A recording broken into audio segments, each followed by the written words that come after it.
এখন অফিসে যাবেন? আমার অফিস তো সকাল 10টায়। নতুন বিয়ে করেছি তো, এই জন্য লাঞ্চের পরে যাচ্ছি। কেন, কিছু বলবা? আপনার ফোনটা একটু দেন, মায়ের সাথে কথা বলতাম। দাঁড়াও, এখানে দাঁড়িয়ে কথা বলো। হ্যাঁ পাখি বল। খালা, মা কেমন আছেন? সবাই ভালো আছে। আর আমি তো এক গার্মেন্টসে, তোর মা তো অন্য গার্মেন্টসে। রাতে বাড়িতে যে একটু মায়ের সাথে কথা বলাই দিও। আচ্ছা দিমুনে, এখন রাখ, আমি কাজ করতেছি। ঠিক আছে, আমি গেলাম। অফিস থেকে আসতে এত দেরি হলো যে? জরুরি মিটিং ছিল। কেন, কিছু বলবা?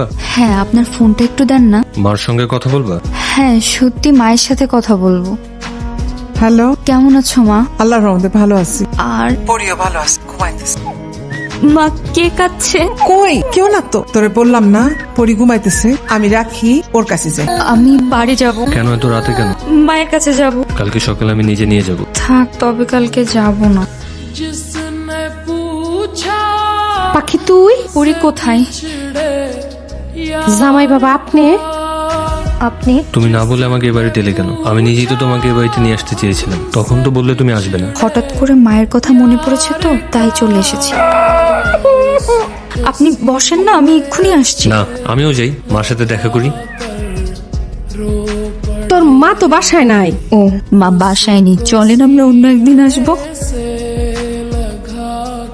ফোনটা দেন, মায়ের সাথে কথা বলবো।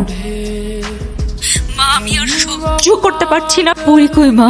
আমার পরীকে চাই। আরে চুপ কর, জামাই শুনলে সংসারে অশান্তি হইব। আমার সংসার চাই না মা, আমার পরীকে চাই। পাগলামি করিস না পাখি, মাথাটা ঠান্ডা কর। আমি কালকা পরিরে নিয়ে পার্কের কাছে আসমু সকাল 9টায়। তুই আয়।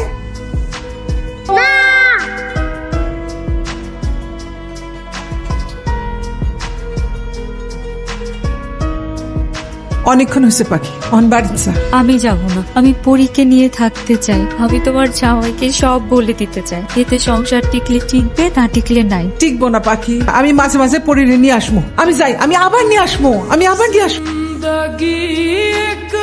ঘুমাচ্ছিলে? না। আমি আসছি এটাও তো টের পাওনি। তোমার তো ফোনটা অনেক ইম্পর্টেন্ট, তাই না? এই নাও, ফোন ধরো। কাকে ফোন দেবে, ফোন দিয়ে কথা বলো। কথা বলা শেষ করে ড্রয়িং রুমে আসো। মেয়েটাকে চেনো? চিনি। তোমার কি হয়? আমার মেয়ে। সংসার চাও নাকি তোমার মেয়েকে চাও? দুটোই। যে কোনো একটা চাইতে পারবা। মেয়েকে চাই। তোমার মেয়েকে তুমি নাও।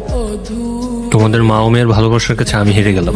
মা মেয়ের ভালোবাসার মাঝে না আসলেই পারে। মা মেয়ের মাথার উপর বট গাছের ছায়া হয়েও তো থাকতে পারতেন। সব পুরুষ আসলে বাবার মতো মহৎ হয় না।